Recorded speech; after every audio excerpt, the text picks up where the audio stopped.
Alô? Me ouvem bem?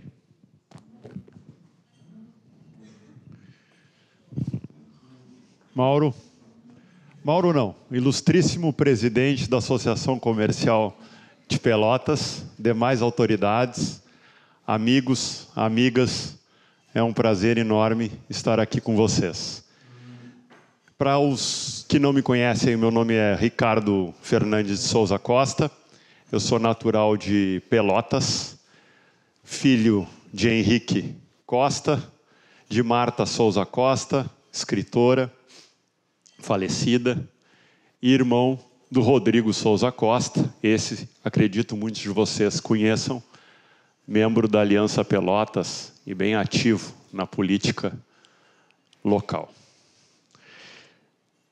Eu recebi com muita satisfação o convite do Mauro, e é sempre um prazer retornar a Pelotas, e um prazer maior ainda poder dividir com vocês aí algumas reflexões. O objetivo hoje não é de uma palestra, é mais de uma conversa.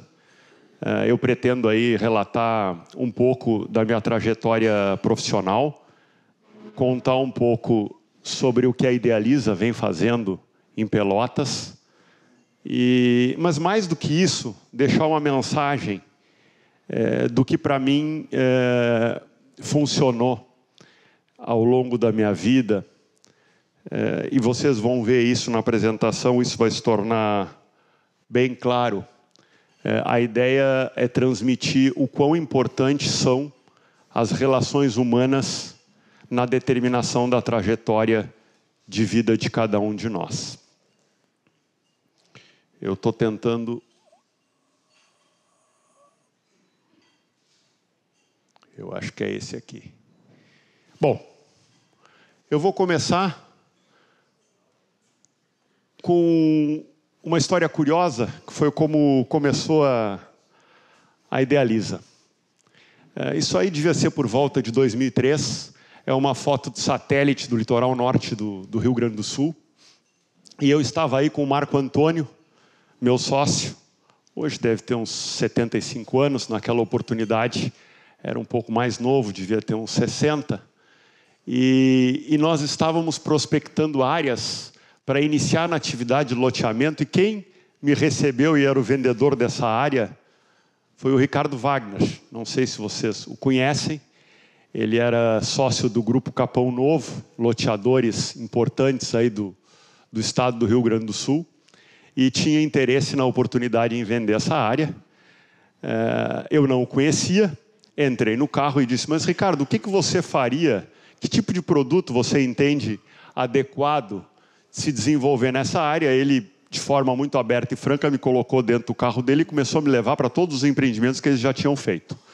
No meio da tarde, ele me perguntou, e aí, Ricardo, de Ricardo para Ricardo, vais comprar a área? E eu disse a ele, não, Ricardo, eu não vou comprar a área, porque eu percebi nessa breve incursão que você fez aos empreendimentos, que você domina a praça, entende muito mais de loteamento do que eu, e o que eu poderia fazer é me tornar seu sócio, se você assim o quiser. E foi de fato isso que ocorreu. Nós nos tornamos sócios. Um pouco depois, nós empreendemos já em sociedade, através da então Idealiza Empreendimentos, o Bosques de Atlântida, que é um condomínio de alto padrão no litoral norte do Rio Grande do Sul. Na sequência, lançamos o Costa Serena, naquela área que vocês viram anteriormente. Hoje é um empreendimento entregue. E logo depois, eu vim e trouxe a Idealiza para Pelotas, para nós lançarmos o Lagos de São Gonçalo, hoje um sucesso. E aí tem uma outra história curiosa, e a Mara não está aqui, mas está o Leon, que durante o desenvolvimento do Lago São Gonçalo foi quando eu conheci o Fabiano Demarco, hoje meu sócio na Idealiza Urbanismo, e ele na época nos assessorava no processo de licenciamento do Lagos, depois acabou ocupando espaços que iam além disso, tendo também uma atuação comercial, e era um apoio importante na cidade de Pelotas. Terminou o lançamento do Lago São Gonçalo, muito bem sucedido, e ele virou para mim e disse, olha, eu sou advogado, mas eu gostei dessa ideia aí de lotear, de urbanizar, e quero ser teu sócio. Quem sabe adquirimos uma outra área aí, e eu perguntei, tens recursos? Tenho os recursos da minha mãe, da herança dela. E eu disse, um rapaz destemido, né, é uma das características necessárias a todo empreendedor. E eu disse, se ele está disposto a correr risco, e se a mãe de fato acredita nele, vamos então em frente. E aí esse foi o início da Idealiza Urbanismo, e essa área na qual nós investimos é o Veredas Altos do Laranjal. Ainda encontrei hoje uma pessoa aqui que me disse que pretende residir lá. Eu comecei a história dessa forma aí, porque esse pedaço de história, que é o início da Idealiza Urbanismo, explica um pouquinho como tudo sempre ocorreu na minha vida. Na realidade, nada do que vocês vão ouvir hoje aqui eu fiz sozinho. Eu sempre tive uma personalidade assim, muito aberta para desenvolver relações, especialmente profissionais, e as coisas sempre foram se encadeando umas nas outras. Através de relações que eu desenvolvia, eu acabava conhecendo outras pessoas, desenvolvia novas relações, vínculos societários, e a minha trajetória de vida ela foi em muito determinada por isso.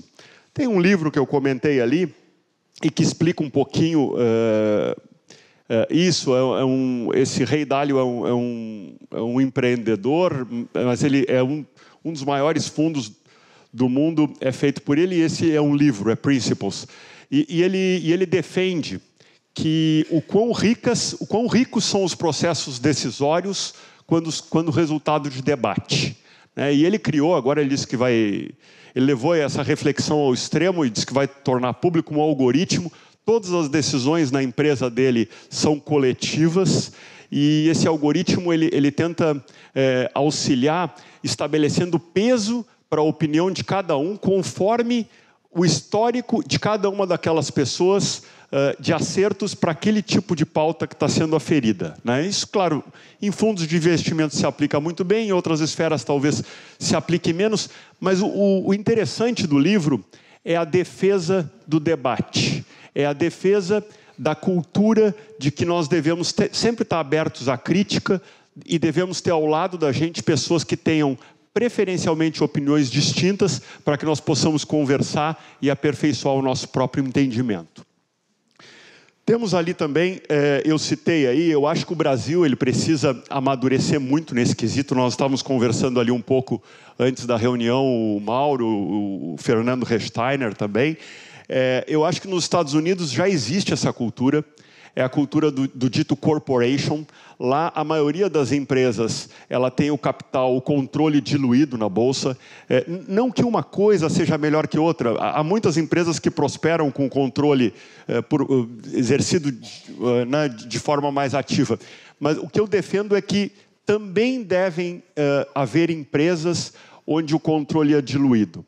O controle diluído ele obriga as pessoas a sentarem e a exporem suas ideias, e faz com que as melhores normalmente vençam.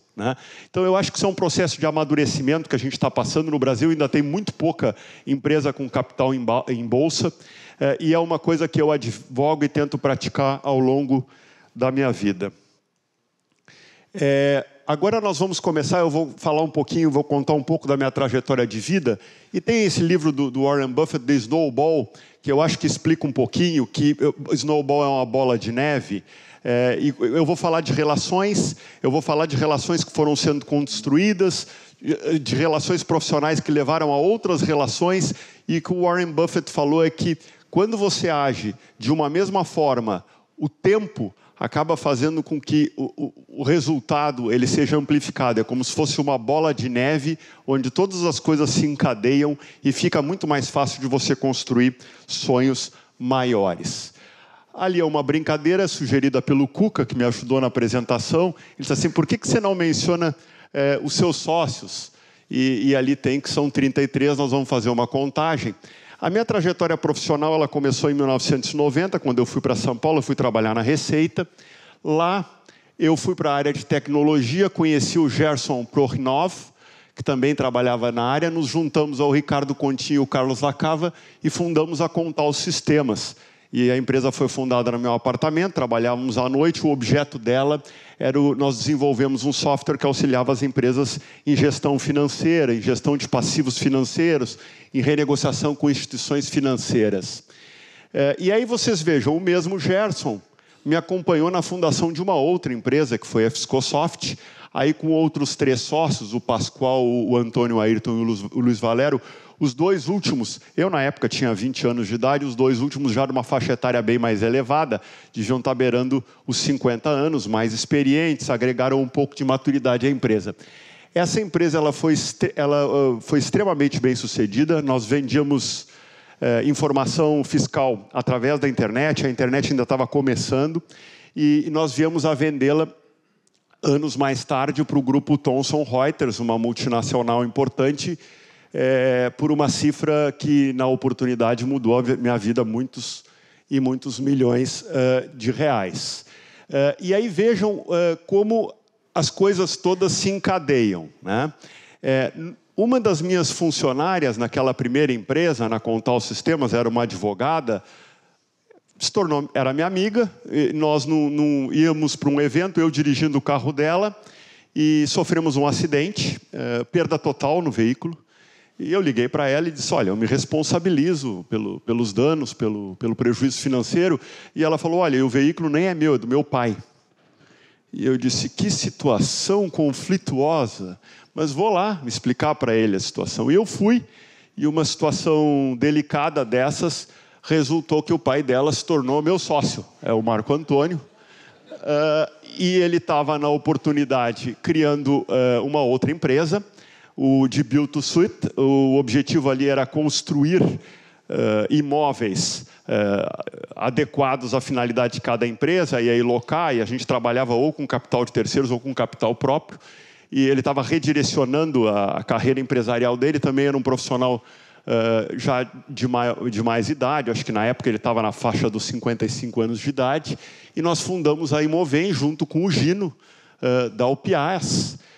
E aí vejam, num desses ciclos onde nós entendíamos que não seria oportuno dar continuidade à atividade Build to Suit, nós resolvemos iniciar o loteamento, fundamos a Idealiza Empreendimentos, e a história junta com o que eu comentei ali do Ricardo Wagner, quando nós começamos a Idealiza Empreendimentos e a empreender loteamentos no litoral norte do Rio Grande do Sul, junto com o pai dele, com o Elmar e com o Paulo D'Amico.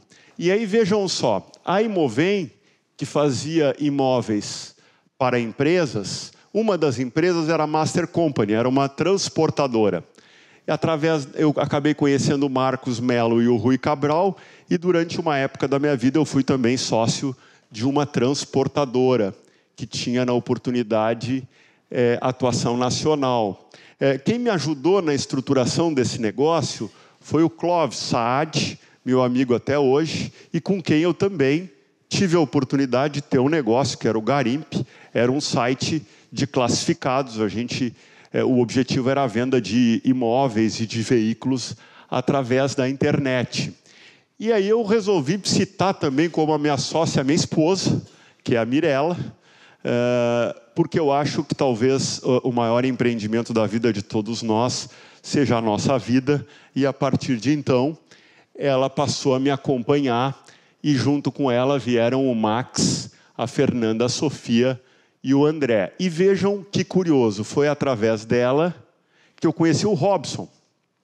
O Robson era marido da melhor amiga dela e me convidou na oportunidade para investir numa empresa chamada ESV, que ele havia fundado e que tinha como investidor a Project A Ventures, que é um fundo alemão.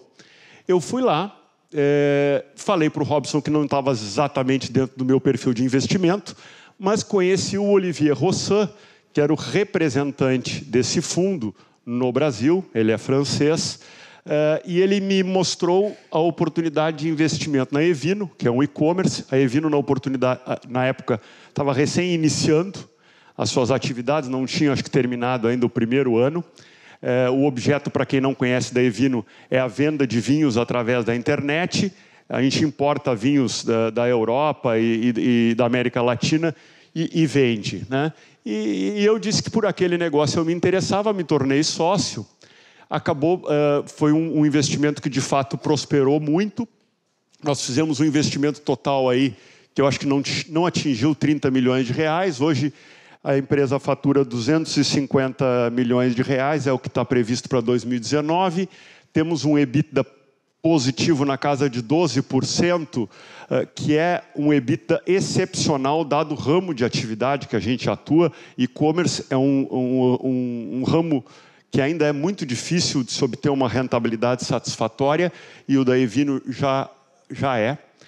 Nós crescemos, inclusive, conseguimos crescer com capital próprio exclusivamente. Temos 300 colaboradores e o objetivo aí de dobrar de tamanho nos próximos 3 anos. E da Evino, vejam que os resultados obtidos não foram só financeiros. Eu tenho como sócios na Evino Marcos Leal e o Ari Gorenstein, são os 2 fundadores responsáveis pela criação da empresa, e nós juntos já criamos o Bev Group, que é também na área de vinhos, mas o objetivo não é vender para pessoas, o objetivo é vender para pessoas, para empresas. Então é um B2B, os nossos clientes são lojas de conveniência, são supermercados. Juntos, eu, o Marcos e o Ari, junto com o francês o Olivier Hassan, compramos também um outro e-commerce, que é a Natui, que era um e-commerce também de produtos naturais. Na oportunidade, ele era uma investida daquele fundo alemão. O fundo resolveu vender esta empresa porque ela apresentava prejuízos sucessivos e crônicos. Nós compramos a empresa, reestruturamos e vendemos para o mundo verde. Isso fazem uns 2 anos. Quem foi trabalhar na Natui foi o André. Depois que nós vendemos, eu resolvi, então, junto com ele e com o Felipe, nós montamos uma outra empresa que chama Caremundi, cujo objeto era a importação de medicamentos para o Brasil. Agora eu vou voltar um pouquinho para o Gerson, e não se preocupe que está acabando a história, e aí nós vamos dar continuidade de uma outra forma. Mas eu vou voltar um pouquinho para o Gerson. Nós vendemos a Fiscosoft, mas da venda restou a relação que eu tinha com ele. E fundamos uma outra empresa chamada Systax, junto com os 2 sócios que remanesceram da Fiscosoft, o Antônio Ayrton e o Luiz Valério. Essa empresa ela existe hoje. Essa empresa foi também investidora na Keep True, com um japonês que nós conhecemos através da Systax, que é o Kazuo Tomomitsu. A Systax hoje é uma empresa de 150 funcionários. O objeto dela é o cálculo de tributos, a entrega de regras fiscais para cálculos de tributos através da internet para empresas onde a complexidade tributária é muito grande. A Amazon é nossa cliente, o Carrefour é nosso cliente, as maiores empresas brasileiras são hoje nossas clientes. Voltando agora um pouquinho para a Idealiza Urbanismo, quando nós lançamos o Parque Una, havia necessidade de edificar.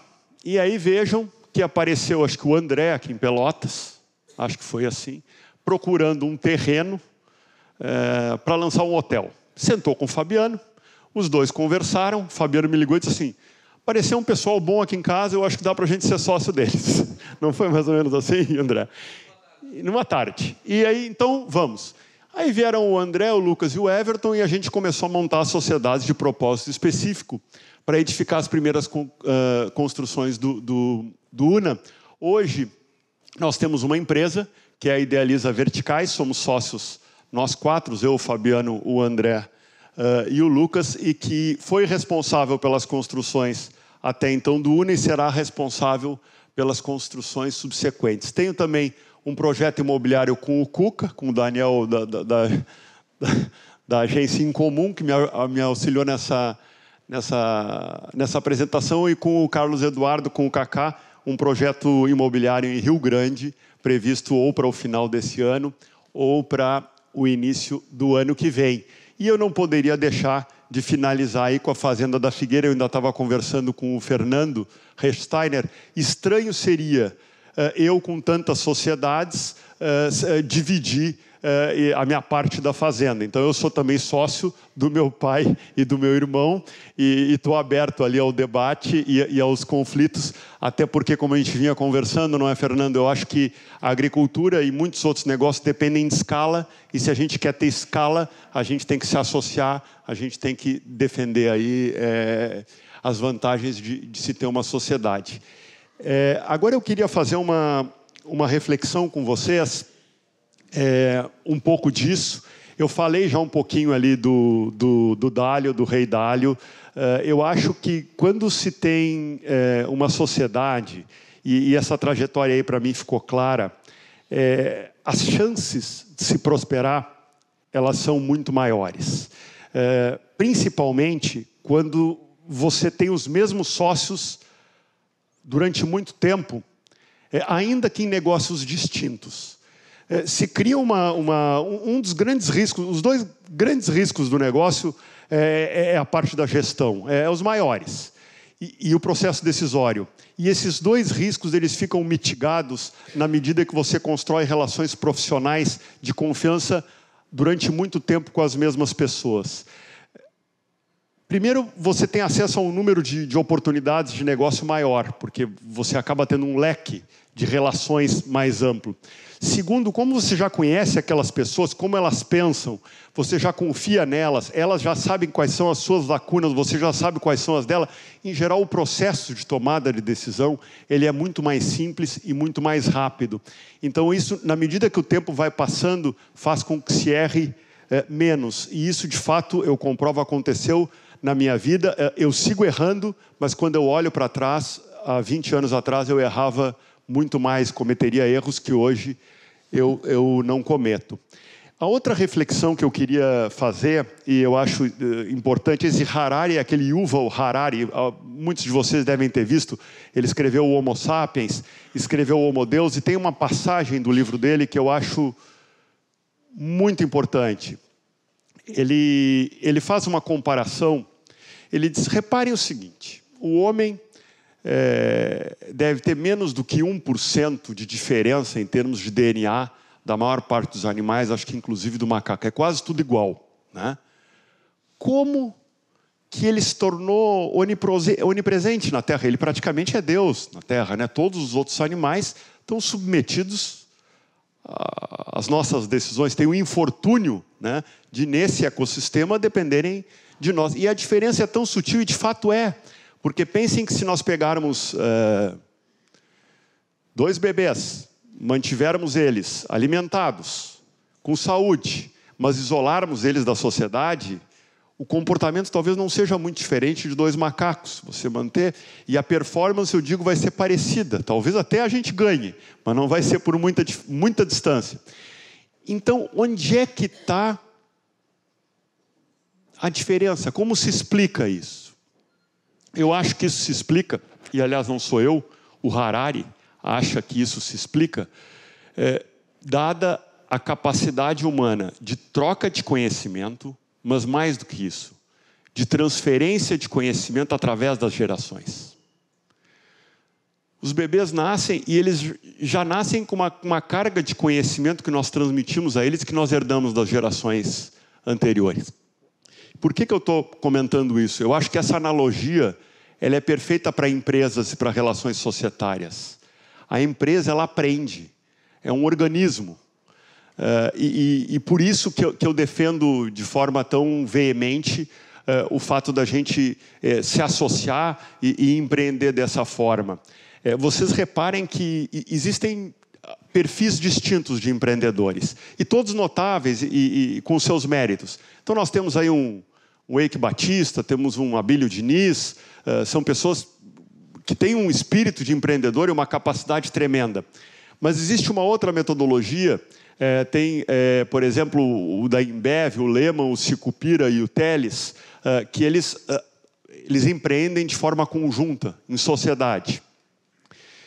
Eu acredito mais nessa segunda. Eu acho que você acaba deixando um legado que ultrapassa você. Eu não gosto muito de empresas que dependem muito de pessoas. Eu acho que as empresas elas têm que depender de culturas. e é nesse sentido que a sociedade, eu acho que ela é muito importante. Tem uma outra questão, Deadpool é um nome que se dá para a reflexão que se faz das empresas que não prosperaram, é um termo comum no Vale do Silício, e nesse caso aí, nem é exatamente que essas empresas não prosperaram, algumas delas sim, né? Mas eu não tenho mais vínculo com nenhuma delas, e acabaram restando dessas experiências aprendizados.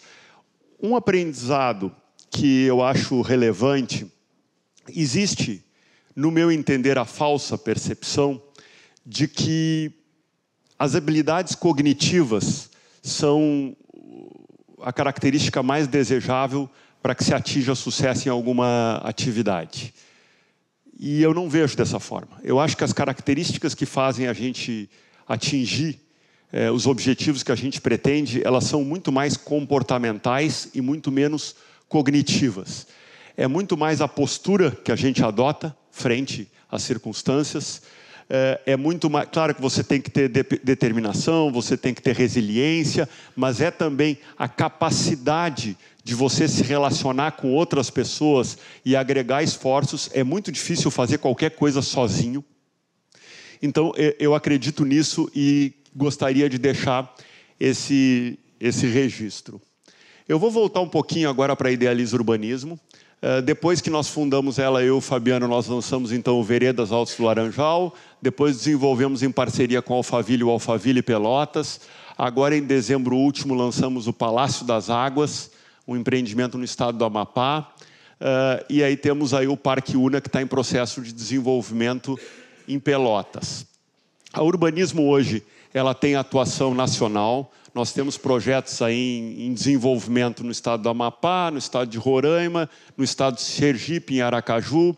Em Santa Maria temos uma área grande aqui no Rio Grande do Sul, temos uma área próxima a Blumenau, temos um projeto em Uberlândia que a gente pretende lançar aí junto com a Idealiza Verticais ano que vem. É um bairro planejado muito parecido com o Parque Una. E dada essa atuação nacional, aí estão alguns números da Idealiza. Dada essa atuação nacional, se tornou evidente que nós deveríamos, então, migrar para São Paulo, migrar a gestão dessa atuação para lá. O próprio Fabiano estava ficando um pouco conturbada a vida dele, com passagens aéreas aqui de sul para lá. E montamos, então, um escritório, e montamos esse escritório, e o que fizemos? Dentro dessa percepção de que nós temos que manter relações profissionais e extrair o máximo delas, uma das primeiras iniciativas que nós tomamos foi: vamos levar os nossos 3 principais diretores, a Paula, que é diretora financeira, o Eduardo, que é o nosso diretor de engenharia, e o Luciano, que é diretor de licenciamento, se eles assim o quiserem. Fizemos o convite e eles de pronto disseram: vamos. E os 3, em questão de 2 meses, resolveram a vida dele em Pelotas e nos acompanharam nessa refundação da Idealiza Urbanismo, agora em São Paulo, com esse escritório. E, dada a ambição desses planos que hoje nós temos pela frente, entendemos que, se nós queremos construir sonhos grandes, realizar grandes coisas, precisamos de mais braços, precisamos de mais sócios. Então, a Idealiza Urbanismo hoje, ela tem o Hélio também como sócio. O Hélio é sócio do projeto que nós desenvolveremos em Blumenau. Aportou capital e é responsável pelo projeto. O Daniel, ele é responsável e sócio pelo empreendimento de Macapá, aportou o capital e é o líder do projeto. Ambos são nossos sócios também em Uberlândia. E nós estamos agora, num momento, eu estava ainda conversando aqui na mesa, de definir o que nós vamos fazer. Por quê? O nosso maior ativo hoje, o nosso ativo mais precioso, é o tempo. O tempo, ele é muito escasso e há muito por fazer. E a nossa presença em São Paulo faz com que as oportunidades proliferem. Então, primeiro, nós precisamos encontrar braços e pessoas dispostas a trabalhar conosco nessa caminhada. E aí está um pouco um exemplo do que já vem ocorrendo. Segundo, isso nos obriga a sermos extremamente seletivos nas praças que nós vamos atuar. nas praças e nos tamanhos dos projetos. Então, nós estamos hoje escolhendo projetos que, de fato, sejam grandes. E aí, por grande, eu digo, nós vamos para uma praça quando a gente percebe que a nossa presença naquela praça se estende além de 10 anos.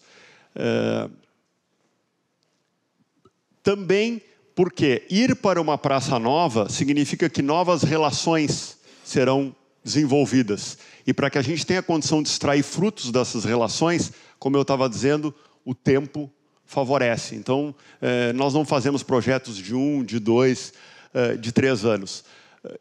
É um pouco isso que a gente está fazendo. Aqui, esse slide, ele é uma reflexão, nós estamos falando de expansão, nós estamos falando de empreendedorismo.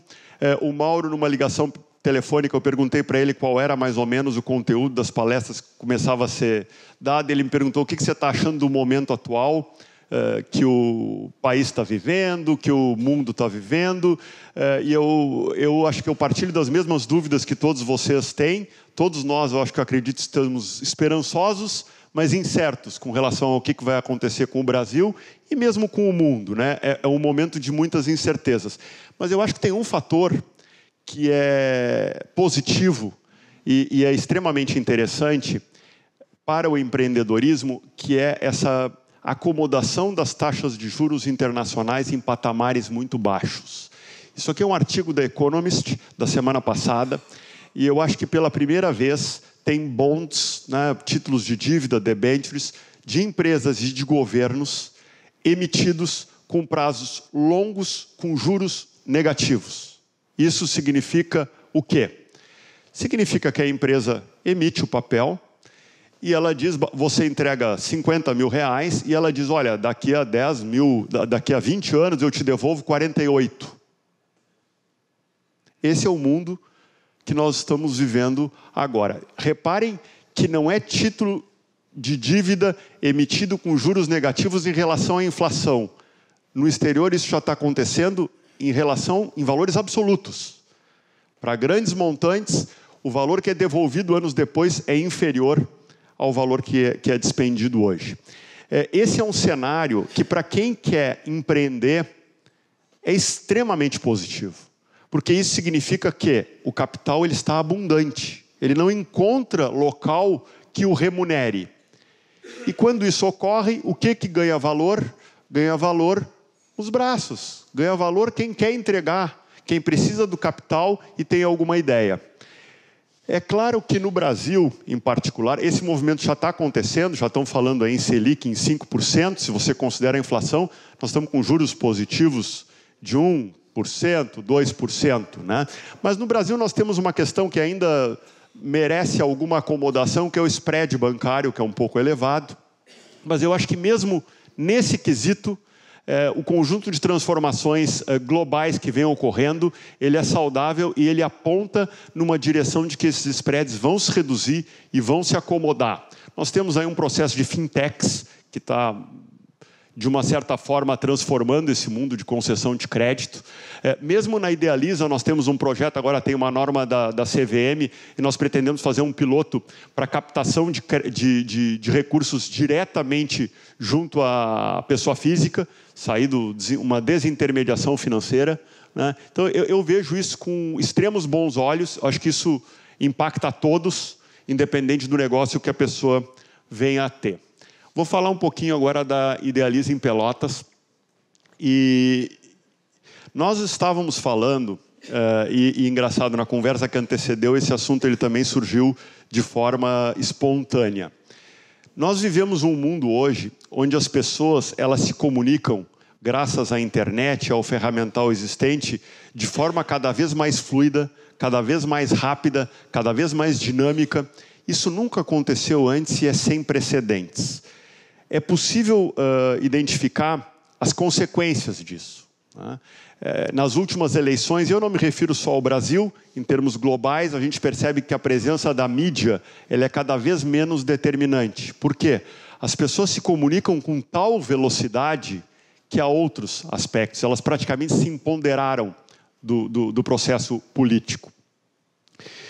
E isso, se nós imaginarmos que o sistema político ele existe desde sempre para gerir as coisas públicas, para gerir os espaços públicos e o privado, cada um de nós deve gerir o seu.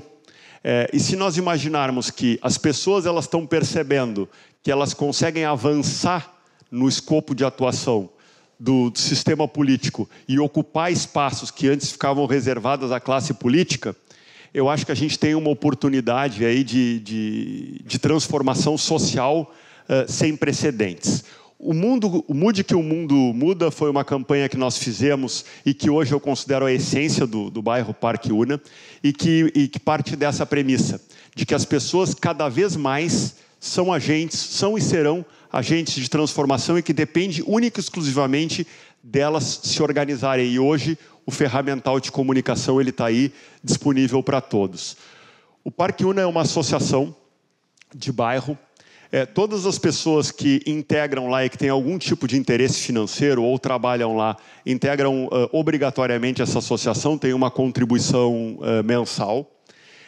E essa associação de bairro, ela acaba com os recursos de que dispõe, ela pode contratar pessoas para fazerem orientações de comportamentos e de conduta para que o mobiliário urbano seja preservado. Elas podem promover eventos culturais. Nós temos lá uma central de câmeras que aprimora a segurança do bairro, conectada junto com a brigada. O que é isso? Isso é o reflexo do que eu falei anteriormente. Isso são os cidadãos se organizando para melhor gerir espaços públicos. Eu até ouvi dizer, aí eu não sei, que chegou a se propor um projeto para que esse artifício, essa funcionalidade associativa pudesse ser estendida a bairros já existentes. Por exemplo, o cuidado de uma praça e assim por diante. Eu vejo isso com muitos bons olhos. Eu acho que isso é uma tendência irreversível, colocar cada pessoa como ator nesse processo.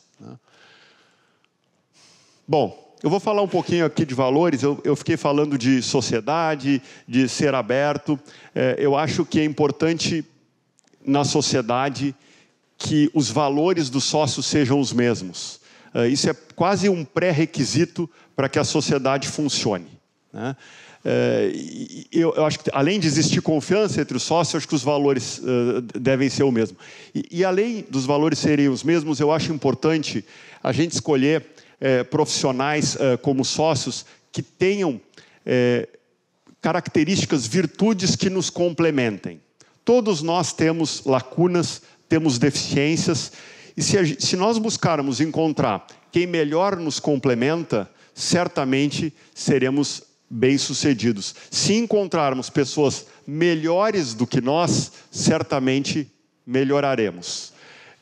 Tem uma outra fase que eu acho que é interessante do Lehmann, que ele fala que toda sociedade precisa de um goleiro, né? E eu me lembrei disso no jogo do Grêmio, há 2 dias atrás. Eu sou gremista, embora resida há 29 anos. Precisa de um goleiro, né? Então, a sociedade ela precisa de sócios com características complementares para ela frutificar. Não adianta ter 2 pessoas com perfis muito semelhantes. Vai ter um que vai atacar, que vai prospectar áreas, depois tem que ter alguém que faz aquilo acontecer, né?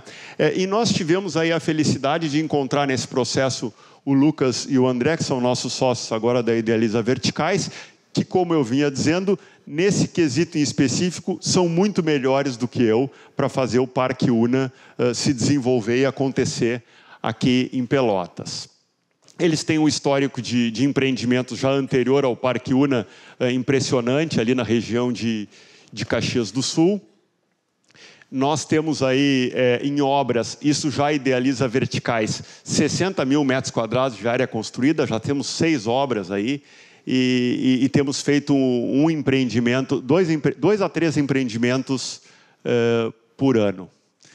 E o que nós temos de VGV contratado, a Idealiza Verticais ela deve acompanhar o urbanismo já em Aracaju, que eu acho que é um empreendimento para 2022, e deve acompanhar agora em Uberlândia, que aí começa ano que vem. Nós já temos área para verticalização que monta 5 bilhões de reais. Aqui eu vou falando um pouquinho do Parque Una.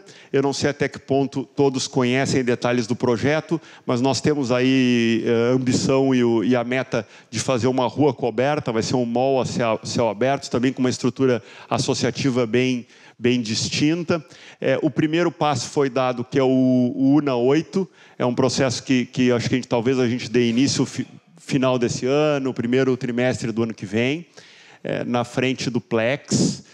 Me perguntaram se haveria mais algum lançamento em 2019.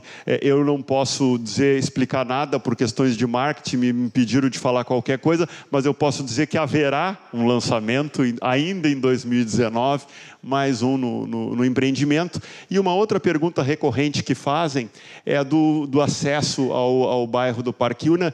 Isso, muito provavelmente, já em 2020, nós devemos completar a duplicação da São Francisco de Paula e fazer a conexão da Avenida São Francisco de Paula com o Fórum, o que eu acho que vai dar uma outra dimensão logística ao bairro e acelerar o processo de desenvolvimento.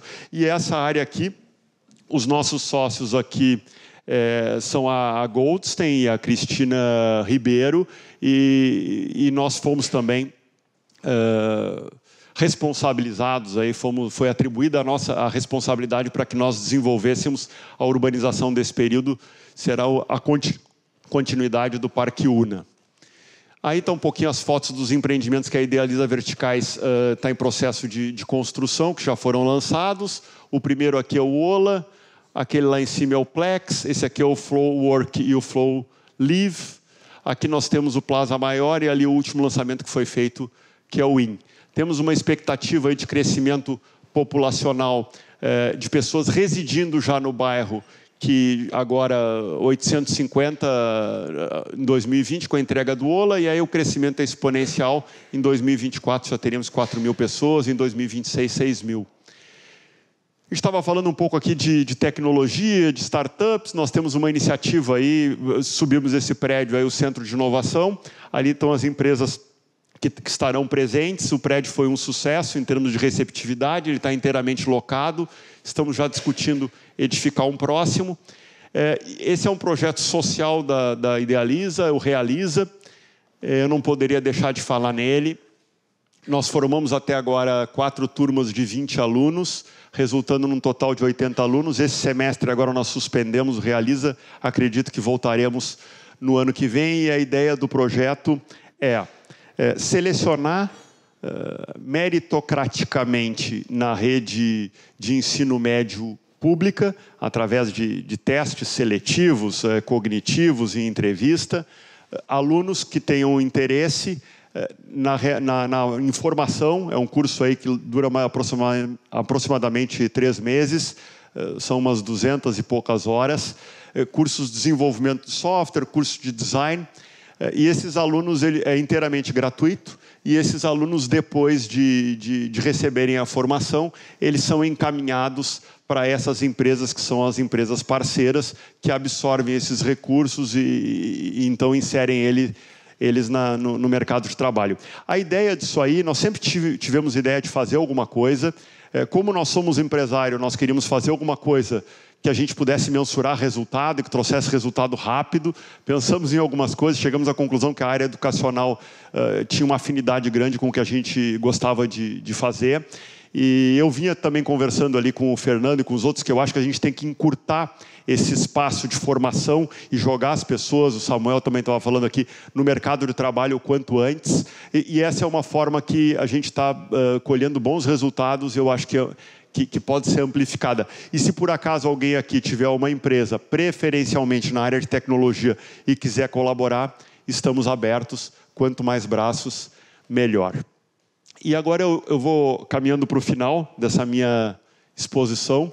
Eu queria começar... Esse Barabase tem uma palestra dele de 15 minutos no TED.com, acho que vocês devem conhecer, se procurar lá Barabase, TED, vai encontrar. E ele reforça o quanto nós estabelecermos relações profissionais e pessoais é importante na determinação dos objetivos que a gente vai alcançar. Isso e ele fez esse estudo cientificamente e demonstrou isso. Que às vezes 2 ou 10 pessoas, todas produzem resultados semelhantes, e as que têm uma melhor rede de relações disparam na frente, né?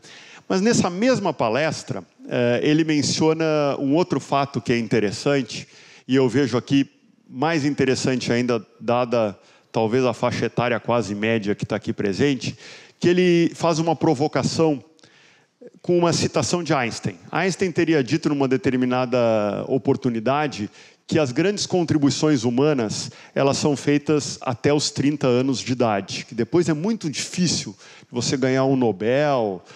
E o Barabás já estava perto dos 50, não se incomodou um pouco com aquela frase, disse, não pode ser, e eu vou tentar aferir se o que o Einstein de fato falou corresponde à realidade, e começou a pegar coletâneas de estudos científicos, verificar a idade de cada um e qual a contribuição que havia sido dada, e ele chegou a uma resposta surpreendente que, nesse quesito, Einstein estava errado.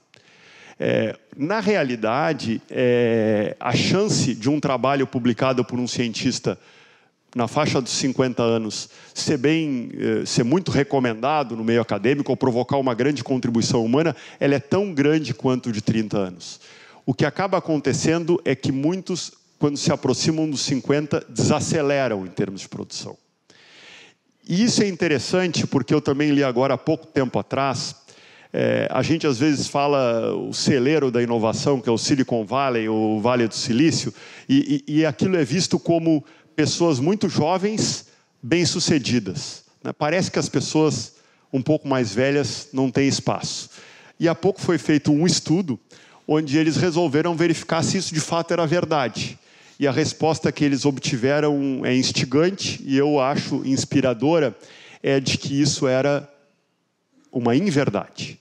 Na realidade, no Vale do Silício, as chances de uma pessoa na casa dos 50 anos ser bem-sucedida com uma startup é o dobro das chances de uma pessoa na faixa dos 30 anos ser bem-sucedida. Isso é impressionante. Talvez a gente veja mais empresas prosperando de pessoas mais jovens simplesmente porque elas tentam mais. E eu acho isso inspirador, porque embora eu esteja dando uma palestra aqui para vocês falando da trajetória de vida, que é uma palavra que remete ao passado, eu não gosto muito de dar esse tipo de palestra, até comentei com o Mauro, porque parece que o que a gente fez terminou. E eu me sinto com ânimo, com energia para realmente começar a partir de agora. Mas, de qualquer forma, o que o Barabás fala é isso, quer dizer, as redes, as relações que a gente tem, e é por isso que talvez que as pessoas de 50 anos consigam ser mais eficazes nas suas atitudes, porque elas já construíram uma rede de relação muito mais produtiva. E aí isso se conecta com uma outra coisa que o Harari, no livro dele, comentou. Hoje em dia eu vejo as pessoas se preocuparem muito qual o papel, como vai ser o mercado de trabalho daqui a 10 anos. Nós temos internet das coisas, nós temos um volume de dados impressionante disponível, algoritmos, inteligência artificial, e aí todo mundo fica dizendo, mas tal profissão vai acabar, essa profissão vai acabar. Mas vocês vejam que, quando a gente comentou lá o que distinguia o ser humano dos outros animais, e quando a gente começa a fazer uma reflexão um pouco mais profunda, o que sempre fez a diferença não são essas coisas que estão aí, que estão sendo substituídas pela inteligência. É a nossa capacidade de se relacionar com o próximo, desenvolver vínculos verdadeiros, sociais, profissionais. E eu acho que isso, a mim, inspira, e eu não vejo com negativismo nenhum o futuro que está por vir. Só vejo com otimismo. O que eu tinha a dizer era isso. Eu acho que termina aí com uma frase que eu gosto muito. Nós somos o resultado das pessoas com quem convivemos.